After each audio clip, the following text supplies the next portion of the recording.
Nesse vídeo, nós daremos continuidade ao conteúdo do Código Florestal, né?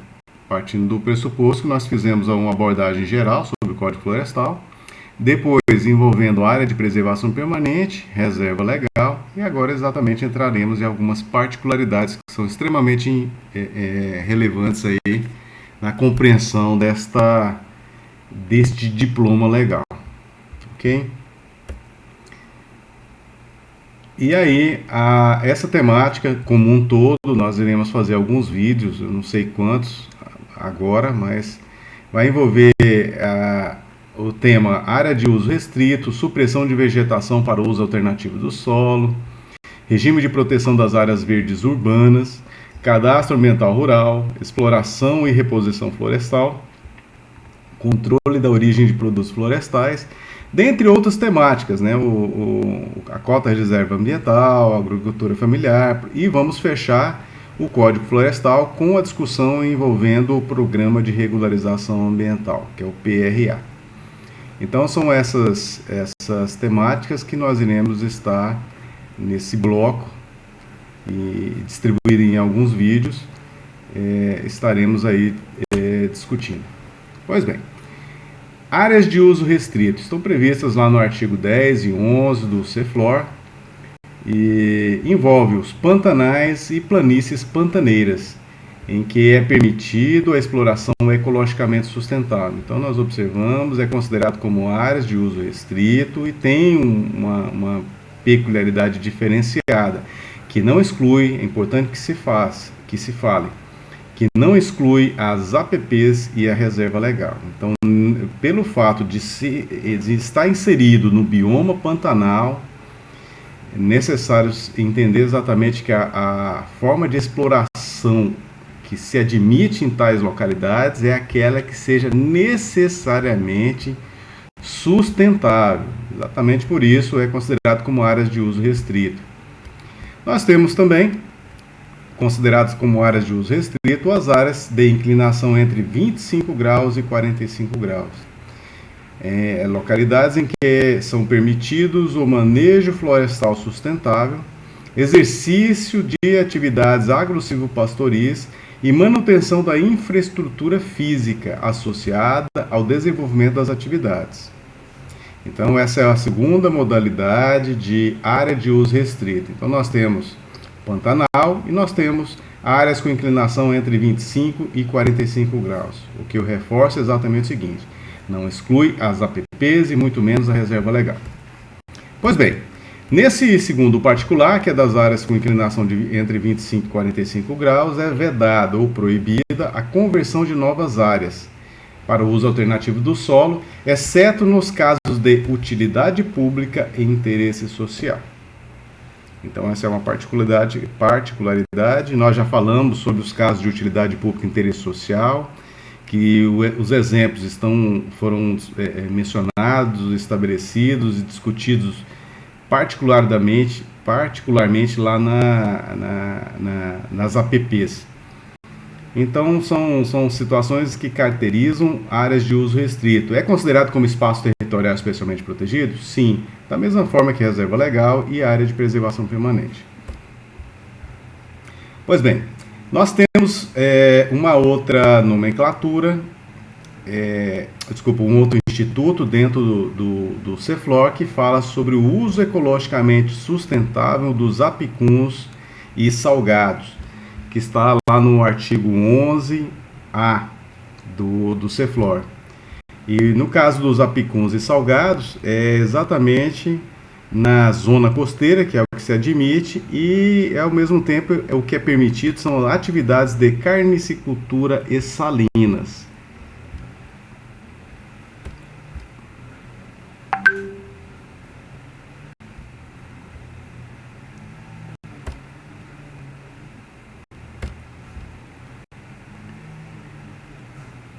Ok? Então, assim, o que nós observamos, o Código Florestal, ele definiu lá no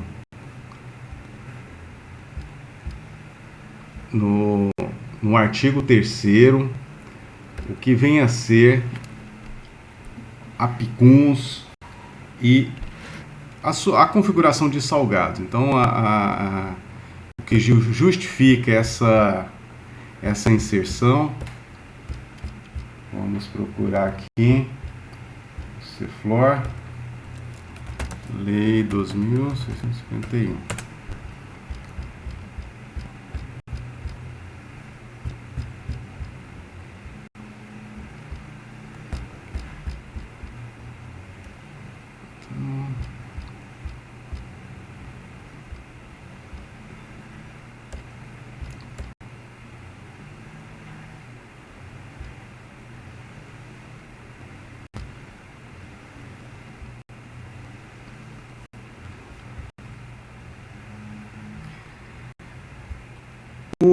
Como eu havia falado, o CFLOR ele definiu no artigo 3º, inciso 14, que salgado, também conhecido como marismas tropicais hipersalinos, são áreas situadas em regiões com frequências de inundações intermediárias entre marés, decisígias e de quadratura, com solos cuja salinidade varia entre 100 e 150 partes por mil, onde pode ocorrer a presença de vegetação herbácea específica. Já a Apicum, está no inciso 15, representa áreas de solos hipersalinos situados nas regiões entre marés superiores, inundadas apenas pelas marés decisísias, que apresentam salinidade superior a 150 partes por mil, desprovidas de vegetação vascular. Então nós observamos que salgados ou apicuns são considerados como espaços territoriais especialmente protegidos, que é necessária a sua ocorrência dentro da zona costeira. E zona costeira essa que é também conhecida como faixa litorânea. Faixa litorânea que corresponde à zona de transição entre o domínio continental ou do continente e o próprio domínio marinho. É uma faixa considerada como complexa, dinâmica, mutável e sujeita a vários processos geológicos. Então justifica isso a proteção diferenciada exatamente nesse contexto.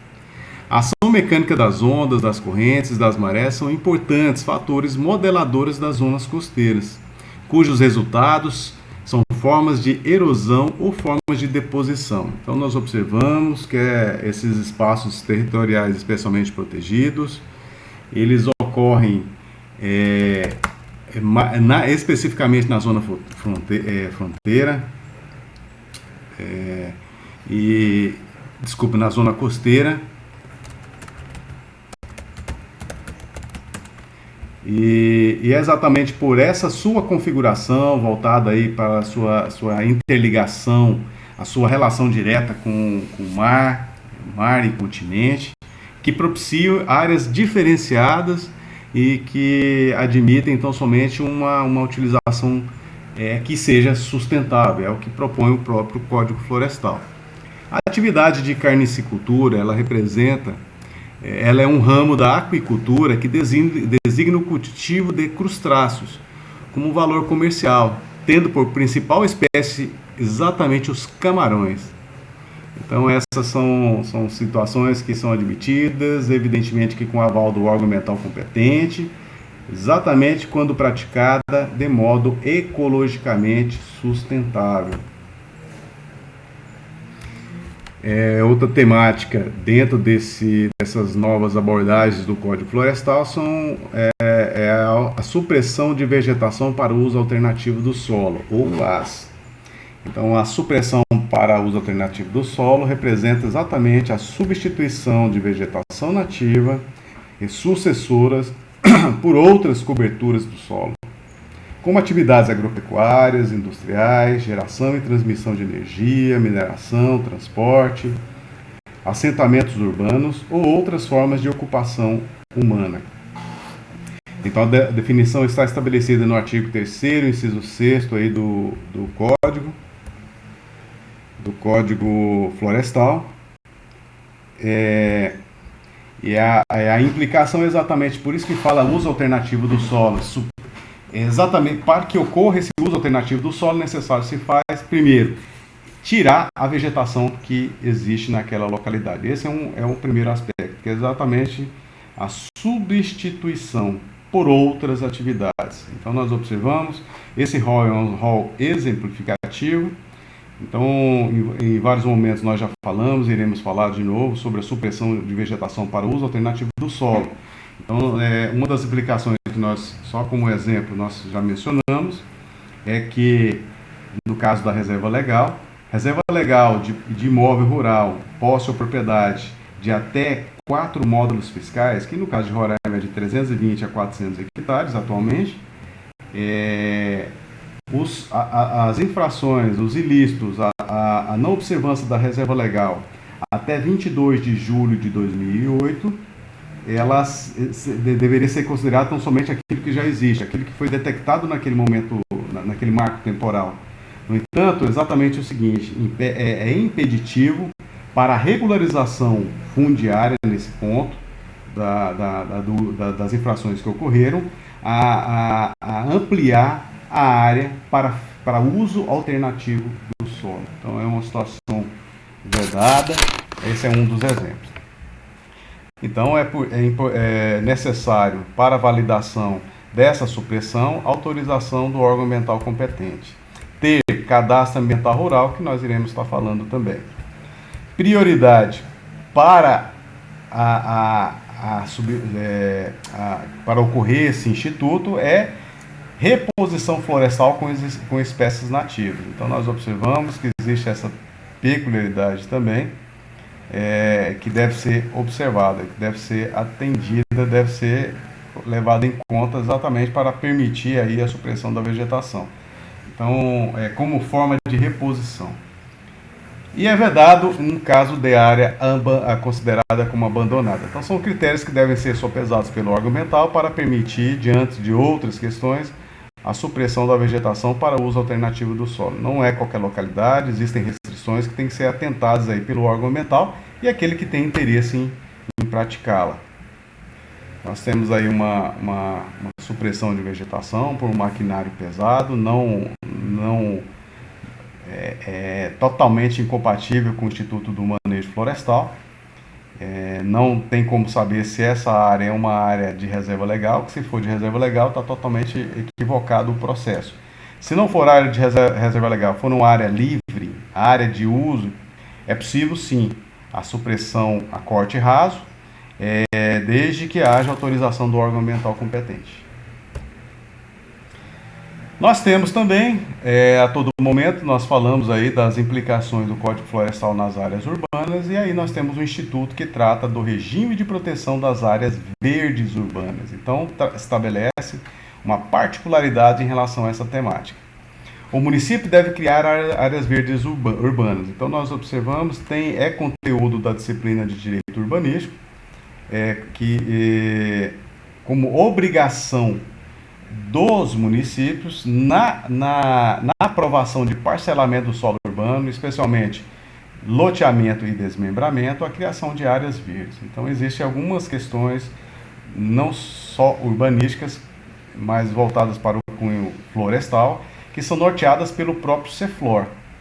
Então, junto às obrigações urbanísticas, nós temos essas obrigações que nós estaremos delimitando alguns pontos. A aplicabilidade delas é incondicionalmente dentro do ambiente urbano. Então, não há que se falar em sua resposta rural. São requisitos espaços públicos ou privados. Então, essas áreas verdes poderão ser criadas exatamente nessas duas contextualizações, sendo que o mais comum é exatamente nos espaços públicos, em especial os espaços públicos originários de loteamento. Então, existe um percentual, de acordo com cada legislação urbanística, de que um parâmetro deve ser necessariamente destinado para o poder público, especialmente. Aí nós temos vias públicas, a instalação de logradouros, e áreas verdes também deve ser uma exigência. Não esquecendo que também é possível dentro de imóveis privados. Essa é uma questão. A outro ponto que deve ser levado em consideração como requisito é o predomínio de vegetação, preferencialmente nativa, natural ou recuperada. Então, é uma condição para exatamente chancelar a possibilidade da instituição de área verde urbana. Está previsto no plano diretor, nas leis de zoneamento e uso do solo, e aqui eu acrescento também na lei do parcelamento do solo urbano, que pode ser um dado complementar.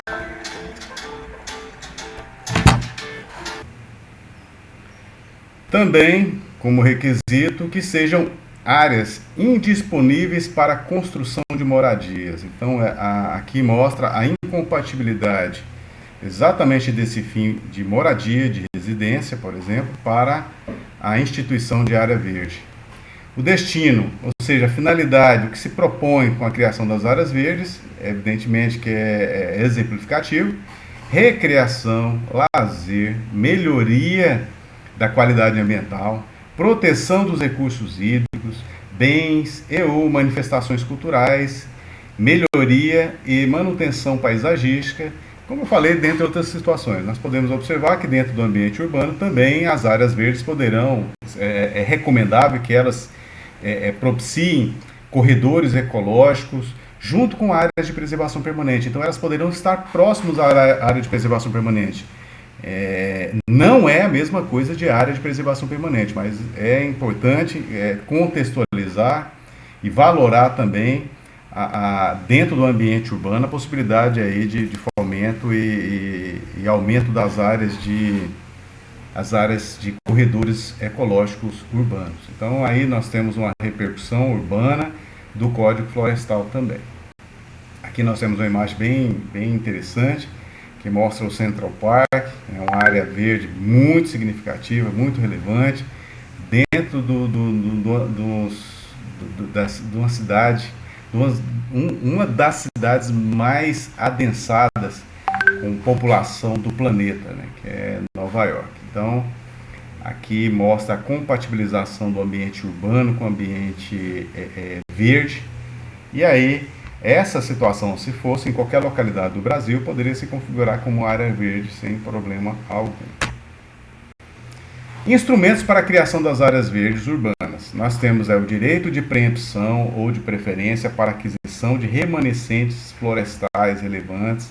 É um instituto do Estatuto da Cidade, que é a Lei 10.257 de 2001. Esse direito de preferência, ele estabelece em algumas condições a prioridade de alienação de algum imóvel particular ou mesmo pessoa física ou pessoa jurídica para o poder público, para fins que interessem o poder público, dentre os quais pode ser a instituição de áreas verdes.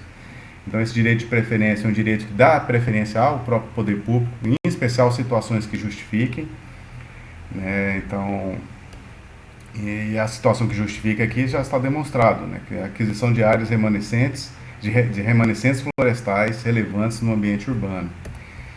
Ao mesmo tempo, é importante nós entendermos a constituição de áreas verdes, aquelas que foram transformadas, aquelas que eram área rural. Nós já fizemos algum comentário, por exemplo, a área rural, que ela é contígua à área urbana.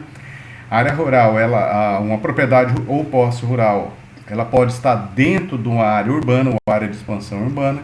E aí, se houver uma descaracterização da área rural para a área urbana e, ao mesmo tempo, a aprovação de parcelamento do solo urbano, por exemplo, loteamento, necessário se faz destinar-se áreas para utilidade pública, como eu já até havia comentado, que seriam as vias públicas, logradouros, áreas institucionais, e aí dentre as quais teriam áreas verdes. E no caso das áreas verdes, nós partindo do pressuposto que a reserva legal que foi transformada dentro daquela propriedade rural para a área urbana, e ela já não será mais exigível, até porque nós já mencionamos que a partir do momento que há a transformação de área rural para a área urbana com aprovação do parcelamento do solo, já deixa de ser exigível ali a reserva legal. Então, como aquela área, em tese, ela já está protegida, ela poderia ser considerada para fins de área verde. Também exigências nos loteamentos. Nós já fizemos um comentário que parte do loteamento deve ser necessariamente área pública, dentre as quais a área verde. Empreendimentos comerciais e implantação de infraestrutura são situações que poderiam justificar a instituição de área verde. Nós temos também recursos oriundos de compensação ambiental. Então, nós temos uma possibilidade interessante. Compensação ambiental, aí nós temos a lei do SNUC, que é a Lei do Sistema Nacional de Unidade de Conservação, Lei 9.985, do ano de 2002, no artigo 36 estabelece para grandes empreendimentos a obrigatoriedade de elaboração do estudo prévio de impacto ambiental e relatório de impacto ambiental. E nisso, em razão da magnitude dos danos que ocorrerão e do porte do empreendimento, é exigível aí a compensação financeira, a compensação ambiental. Então, uma das situações que podem justificar a criação de área verde no ambiente urbano como forma de compensação ambiental é exatamente esse instituto do Código Florestal. Então, nós temos aí possibilidade de recurso para atender essa necessidade. E aí, nós vamos entrar em cadastro ambiental rural. O cadastro ambiental rural, vários momentos nós já comentamos sobre ele, falaremos ele com mais detalhes agora e nós estaremos falando continuamente até concluir aí o bloco do CEFLOR.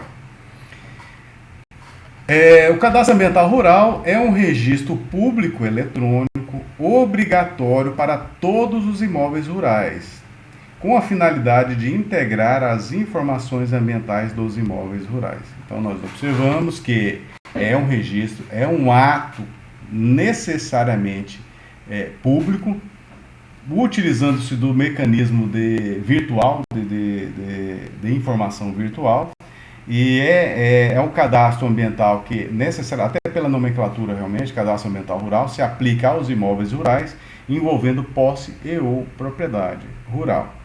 Então, é por meio do cadastro ambiental rural que condensa todas as informações do imóvel, seja a reserva legal, a existência de área de preservação permanente, as áreas que foram objeto de infraestrutura, o tipo de atividade econômica que é desenvolvido naquela área, quem que é o proprietário ou posseiro, dentre outras informações relevantes lá do imóvel rural. Então, o fim do cadastro é, principalmente, integrar informações ambientais dos imóveis rurais em nível nacional. O cadastro ambiental rural ele é indispensável para a adesão ao programa de regularização ambiental. Então, sem o CAR, não há que se falar em regularização ambiental. Aquilo que nós falamos, a possibilidade de saneamento, de regularização das áreas consolidadas em APP rural e reserva legal rural que foram objeto de infração, que violaram a norma, que foi constatado ali a degradação ambiental, e aí o interessado, o proprietário ou posseiro queira se regularizar, o estágio para firmar o termo de compromisso dentro do âmbito do programa de regularização ambiental é exatamente ter o CAR, que é o Cadastro Ambiental Rural. Então, uma coisa vincula a outra, uma coisa puxa a outra, e aí é mais ou menos essa sistemática que nós observamos no CEFLOR. Registro da reserva legal no CAR. Então, nós observamos a necessidade exatamente do CAR, e eu fiz uma menção a isso, do CAR está indicando lá a área de reserva legal daquele imóvel rural, seja propriedade, seja posse. Agora, é interessante, nesse momento, destacar que o CAR é um ato declaratório do proprietário do posseiro. Não quer dizer necessariamente que o órgão ambiental vai concordar, vai atestar aquilo como verdadeiro. Por exemplo, o proprietário indica uma área que acha que é mais adequada do seu ponto de vista. E aí o órgão ambiental ele pode entender diferente e determinar que uma área de reserva legal naquele imóvel tem que ser em uma localidade diversa daquela que ele apresentou. Então, a inconsistência e, ao mesmo tempo, bater o martelo em relação a onde vai ser a área de reserva legal dentro daquele imóvel rural é responsabilidade do órgão ambiental. Só que nós deveremos ter em mente também a situação de que existem situações de propriedade que a reserva legal já foi averbada no cartório de registro de imóvel, ou tabelionato de registro imóvel. Mas essa é uma situação que não se apaga, se mantém, né, na matrícula do imóvel exatamente essa informação relacionada à reserva legal. Reserva legal essa que na época do Código Antigo ela exigia exatamente um posicionamento formal do órgão ambiental para que o cartório ele realmente colocasse uma informação oficial lá na matrícula daquele imóvel. O que no Código de 2012, nós já até comentamos sobre isso, ele não exige mais. Então, não há que se falar mais em averbação da reserva legal na matrícula do imóvel rural. Então, mesmo assim, não quer dizer que ela não seja cobrada. Ela é cobrada efetivamente, não só no CAR, mas necessário se faz para validar a existência da reserva legal que o órgão ambiental chancele aquela proposta ou mesmo estabeleça onde deve ser a reserva legal dentro daquele imóvel rural. E aí, a partir do momento que o órgão ambiental estabeleça e configure o que é reserva legal, aí fica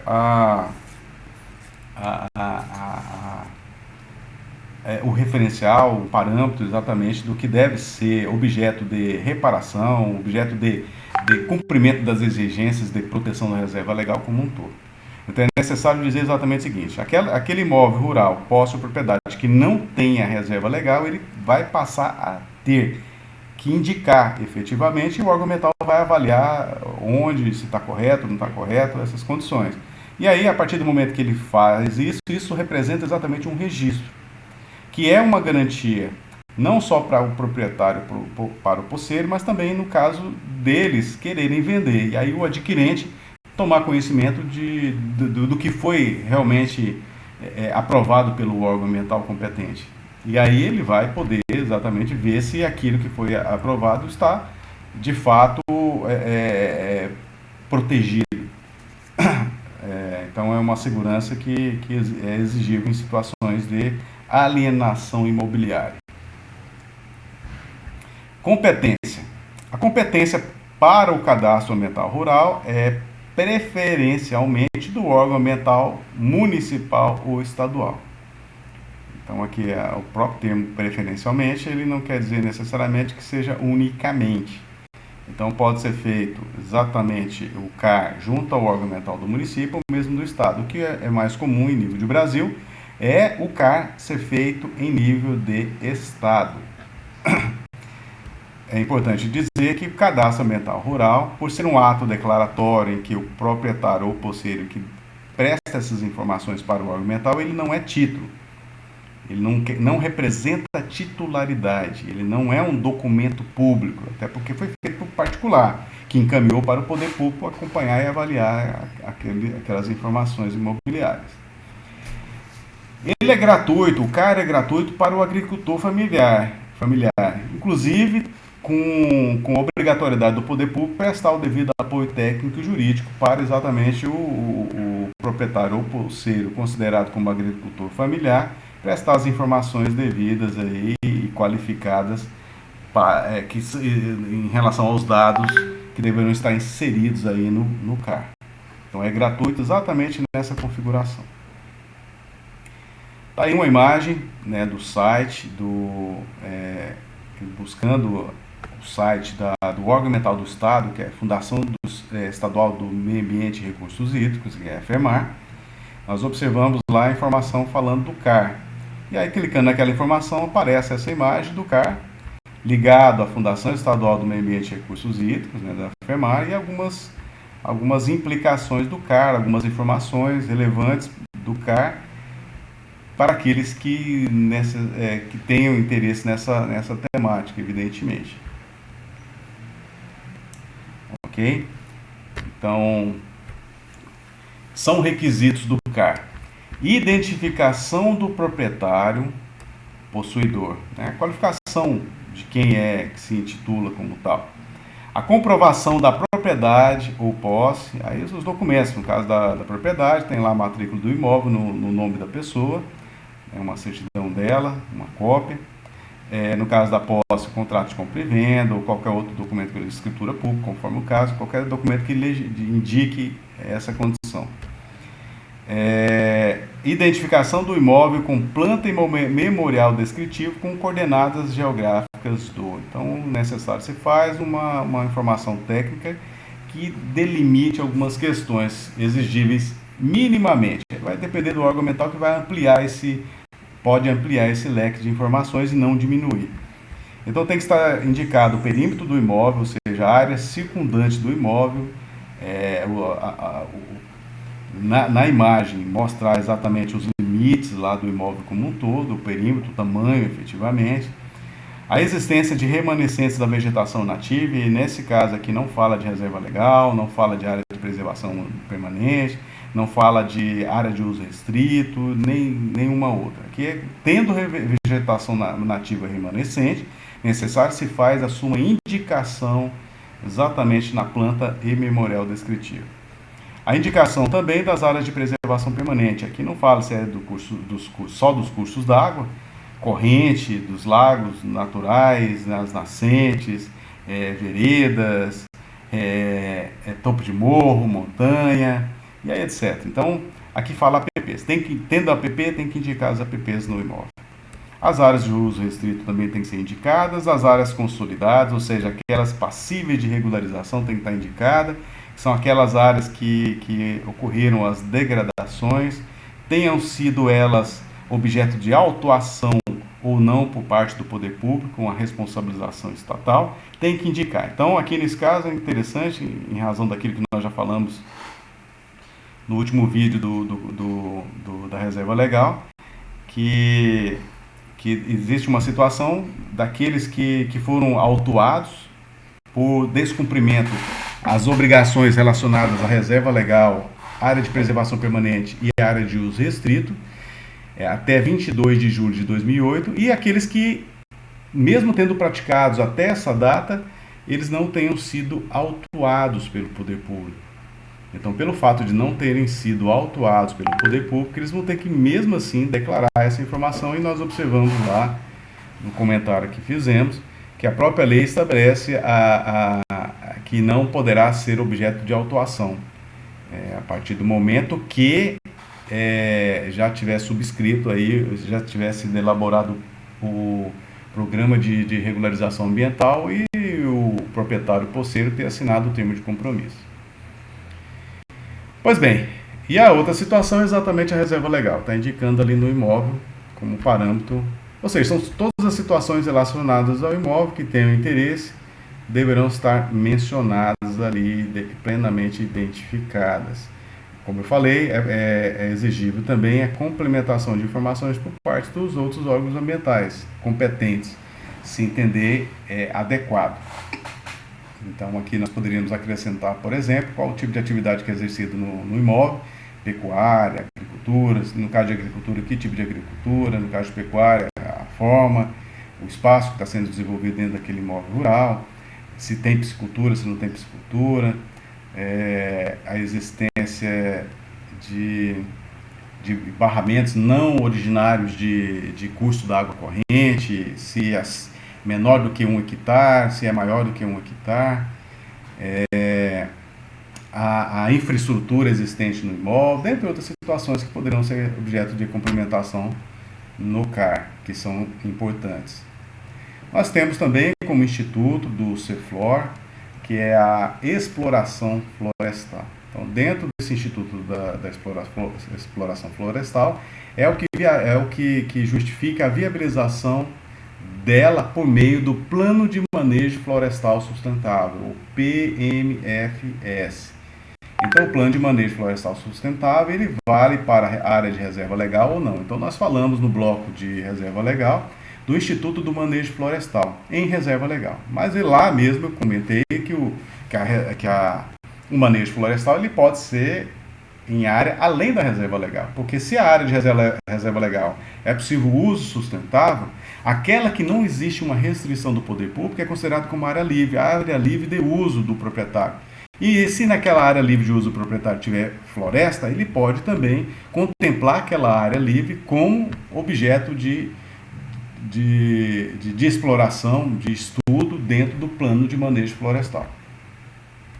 A particularidade em relação a essa temática é que necessário se faz a realização de relatório anual técnico, exatamente da forma de exploração, a partir do momento que o plano de manejo foi aprovado pelo órgão ambiental competente. Então, todo ano tem que estar apresentando esse relatório, identificando a área que foi suprimida, mostrando por dados técnicos e ao mesmo tempo formais ali em papel ou virtual, conforme o caso, para o órgão ambiental, exatamente se quiser fazer um monitoramento, se é recomendável exatamente fazer um monitoramento para ver se está cumprindo efetivamente com o plano de manejo que foi aprovado.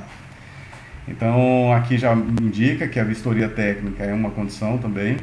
Essa vistoria técnica ela pode ser também virtual, por meio de imagens de satélite, ou em loco, conforme a situação, conforme a disponibilidade, e dependendo de recursos, evidentemente, de pessoal e meios, né, para tanto.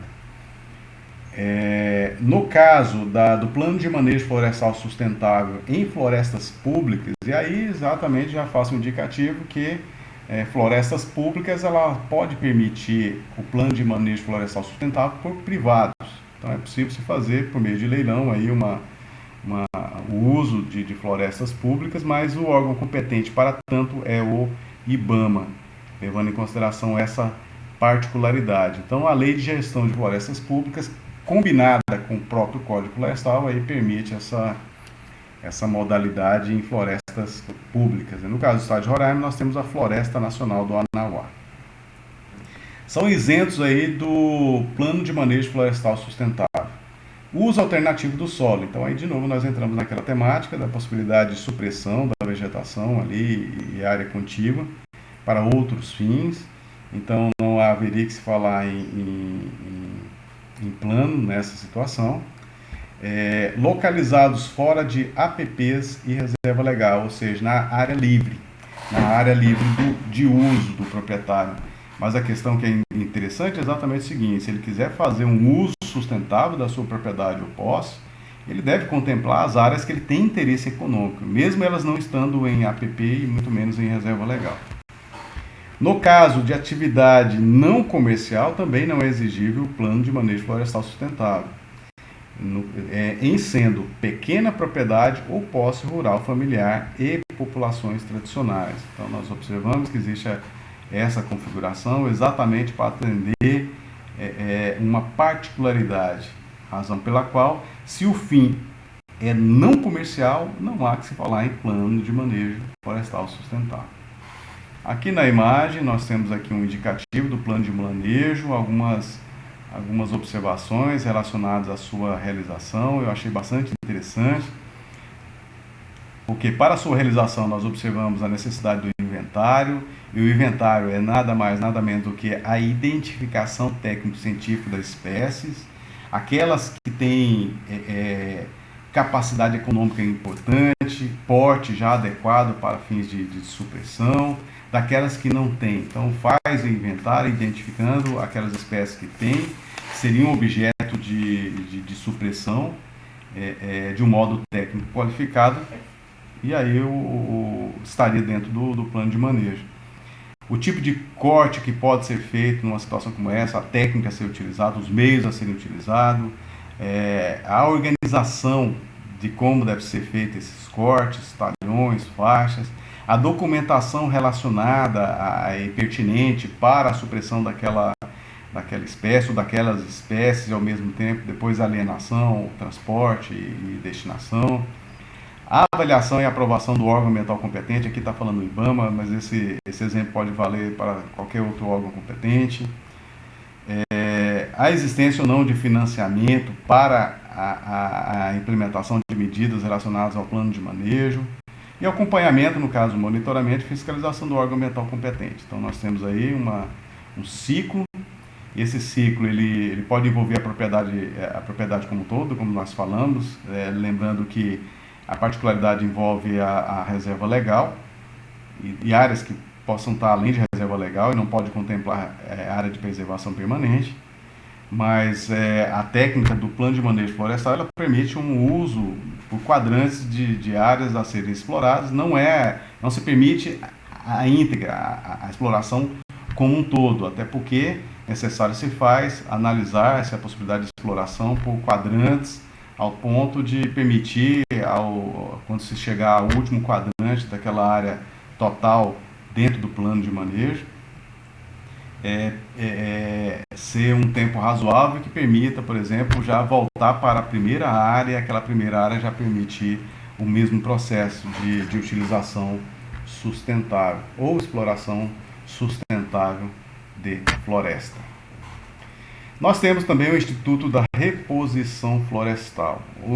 Esse instituto envolve o plantio de espécies preferencialmente nativas, quando utilizar matéria-prima oriunda de supressão de vegetação nativa, ter autorização para supressão de vegetação nativa. Então nós observamos que em situações assim, necessário se faz adotar-se medidas relacionadas à reposição florestal, ou seja, repor aquele passivo, aquelas áreas de vegetação nativa que foram objeto de supressão. Então, plantas, efetivamente, preferencialmente espécies nativas para, entre aspas, compensar aquelas que foram autorizadas aí à supressão.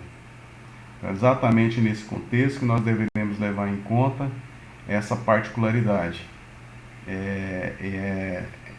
Aqui, quando fala preferencialmente, não quer dizer que unicamente. Então, existem algumas localidades, Roraima não é diferente, em que a espécie mais comumente utilizada para reposição florestal, quando é possível a supressão da vegetação, é a acácia manjo, que é uma espécie exótica. Então, não é recomendável, evidentemente. Por quê? Porque a preferência é para espécies nativas. A isenção da reposição florestal é exatamente envolvendo resíduos provenientes da atividade industrial, matéria-prima de plano de manejo florestal sustentável, de floresta plantada ou não madeireira. Então, são situações que não implicam em reposição florestal. O próprio legislador federal estabeleceu que essas situações afasta-se essa exigência.